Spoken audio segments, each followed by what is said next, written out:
Bom dia, nonos anos. A nossa aula de hoje é sobre o conto A Terceira Margem do Rio, ok?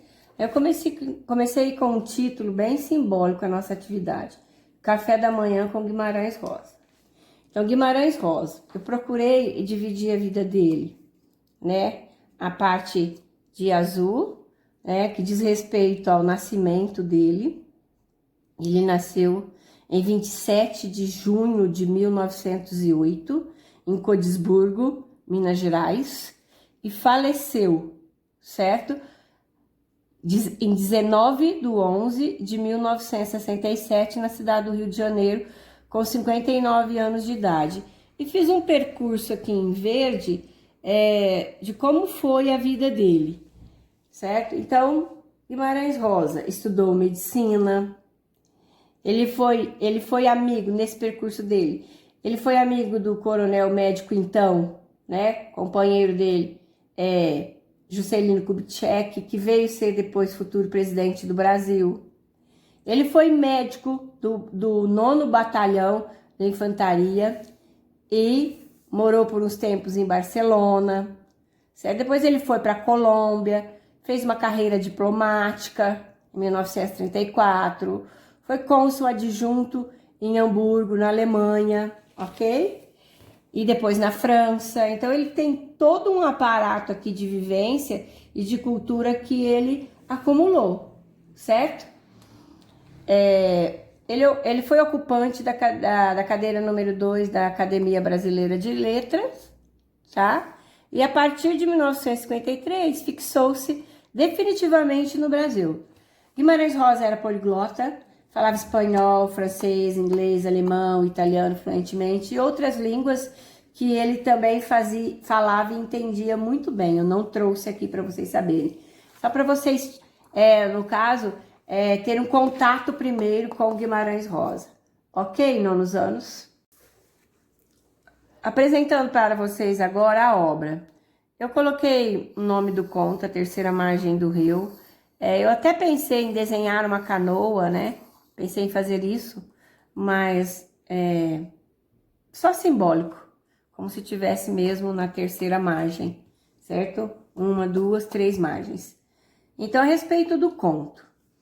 Este conto faz parte do livro Primeiras Histórias de Guimarães Rosa, certo? O livro Primeiras Histórias traz 21 narrativas curtas, consideradas causos, que são os contos. Todos os contos desse livro têm um núcleo comum. Sempre um acontecimento inédito, estranho, fora do comum que aparece. As personagens centrais, são protagonistas, são guiadas pela paixão, pelo devaneio, pela loucura, corrigindo aqui, personagens guiadas, ok? Certo? Criando sempre as personagens um clima de expectativa ao leitor. Do outro lado, eu estou apresentando para vocês o conto, que é uma narrativa breve. O tema gira em torno de um homem que é um pai que, sem motivos aparentes, abandona tudo e todos, ok? Encomenda, né? Manda fazer para si uma canoa e sozinho, né? Vai para o meio do rio, ok? Coloquei ponto de exclamação porque isso causou estranheza, né? Para a família. Esse conto é narrado em primeira pessoa e o narrador, certo? É um filho que não recebe o nome, mas é o primogênito, né, daquela família, que não consegue entender a escolha do pai. É um narrador que não compreende o que o pai fez, o que ele escolheu para a vida. Então, vamos falar sobre enredo. Eu estou seguindo algumas perguntas que vocês fizeram e elencaram as dúvidas. Eu procurei seguir esse roteiro das perguntas, ok? O enredo. O enredo, né, fala sobre um pai é um senhor, né, um homem velho, que decide abandonar a família, né, manda construir uma canoa e vai para o meio do rio, certo? A família tentou, fez de tudo, mas em vão, certo? Não conseguiu conter o pai, certo? Ele foi assim, objetivo na sua escolha e partiu. Essa canoa era bem resistente, era de uma madeira bem resistente, no conto aparece. Então vejam bem, o rio sempre em movimento, né? Porque Guimarães ainda coloca rio abaixo, rio acima, rio adentro, o rio. A família, além de não entender a decisão do pai, né? O filho também não entende, o primogênito. E o pai disse a Deus, principalmente, ele fez um adeus especial para o narrador, para esse filho dele, primogênito, certo? E a partir do momento que ele foi para a canoa, ele resistiu de todas as formas a todos, como eu vou dizer, uma maneira de aproximação. Ele não quis mais aproximação com ninguém. Então ele resistiu de todas as formas, né, que as pessoas se aproximassem dele. Assim, um sinal de como se ele estivesse renunciando à vida, ok? Então, aí, seria aí a terceira margem dele, o limite para onde ele foi? Então, estou questionando com vocês, seria essa a terceira margem? Né? Dentro do enredo, né, percebe-se também que a vida segue, certo? O pai foi para o rio, ele foi para a canoa, ele ficou lá subindo e descendo, né? Mas a vida seguiu. A filha casou-se, né, e foi embora. A irmã, o irmão, eles se mudam dali. A mãe vai com a filha, certo? Eles tentam, de todas as maneiras, chamar a atenção do pai para que ele volte, né, para casa. Até o neto que ela já tinha, que depois de um tempo nasceu, eles usam o neto para ver se o pai se interessa para voltar, certo? Mas, coloquei um E aqui, e nada, né? Com 3 pontinhos, porque apenas o filho, somente o filho, o narrador permaneceu ali, certo? Permaneceu fiel ali, olhando o pai subir e descer, ok, pessoal? Personagens, certo? Aí eu coloquei o pai maior em vermelho, porque ele é o protagonista, a mãe, que era uma figura forte, a mãe que ralhava, ela que regia, ela que dava as ordens em casa. Filha, filho narrador e o outro filho. Aparece o mestre, o padeiro, 2 soldados e jornalistas, ok? Certo? O enfoque aqui é para a família, né? Era uma família normal e de repente, né, começa o conflito, né, de ter a estranheza de o pai pegar a canoa.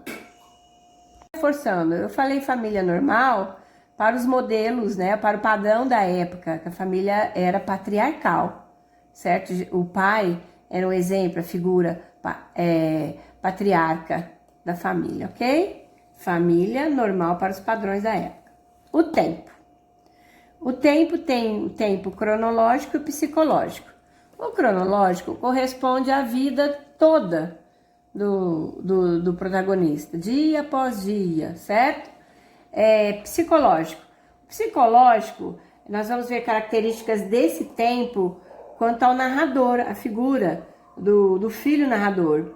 As suas sensações, o medo que ele sentiu, as impressões que ele sentia sobre as atitudes do pai, o amadurecimento dele, que foi com muita intensidade de ficar ali e assistir tudo aquilo repetitivo, aquela rotina do pai, ok? Então, o tempo se cristaliza também pelo ir e vir do rio, da canoa, o ir e vir da vida.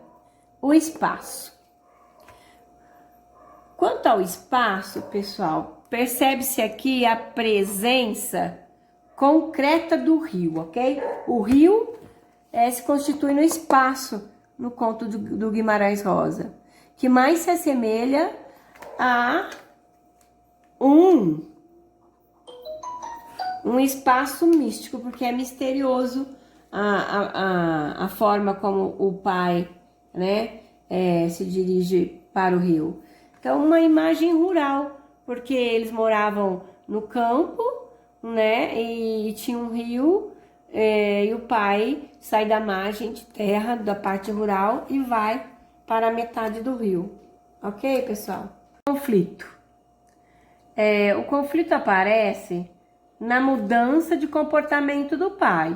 O pai muda o comportamento, veja bem, ele era um pai ordeiro, cumpridor dos seus deveres, trabalhador, ele era calado sim, né? Ele regia uma vida normal na sociedade, com a função dele de pai para aquela família. De repente, ele abandona tudo e todos, então o conflito começa aí, na mudança de comportamento do pai. Complicação. A complicação começa com a mudança da família da fazenda onde residia, certo? Por quê? Porque a partir desse momento, o narrador vai se ver solitário, sozinho, certo?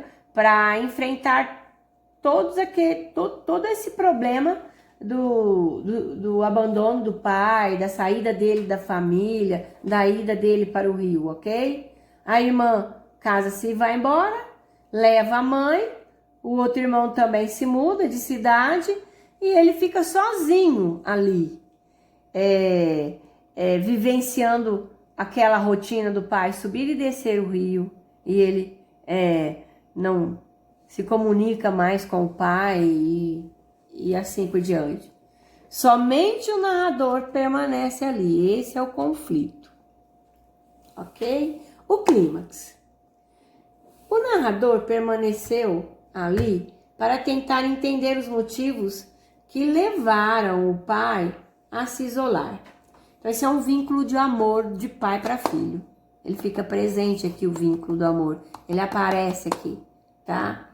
E a partir do momento que o filho começa a pensar em se comunicar com o pai, para começar a entender o comportamento do pai, aí a parte do clímax, porque não se sabe até então, na leitura, se o pai vai se comunicar ou não com o protagonista, com o narrador, perdão, ok?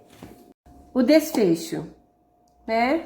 O desfecho acontece a partir de quando o pai aceita trocar o lugar com o filho. Aí houve comunicação, o filho chamou o pai, acenou, o pai fez sinal que viria, certo?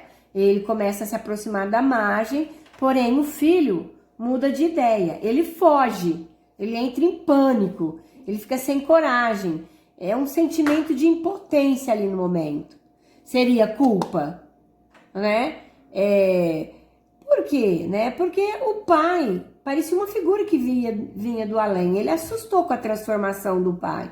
Aqui está um pouco de mistério, de misticismo, aliás, certo? E com isso, com a decisão que ele tomou, ele sofreu demais com isso, porque ele ficou remoendo a culpa dele depois até o final da vida dele, com a decisão que ele tomou. Certinho? Nono. Nossa tarefinha, então, da videoaula de hoje. Vocês vão responder a essa questãozinha aqui que eu passei. Certinho? Vou ler para vocês. No início do primeiro parágrafo, as ações da personagem, que é nosso pai, estão predominantemente caracterizadas pela negação. Comente essa afirmação, certo? Afirmação acima, é essa afirmação que eu fiz aqui. Você vai responder no seu caderno e postar, ou seja, enviá-la para a Pontui até 30/4. A imagem da sua resposta que estiver no seu caderno. Por quê? Semana que vem já é prova. Vocês já leram o conto, já está aqui o comentário. É uma questão aberta, baseada no primeiro parágrafo, você responda, ok? Pode postar apenas a sua resposta, tá? Beijo, beijo, tchau, tchau.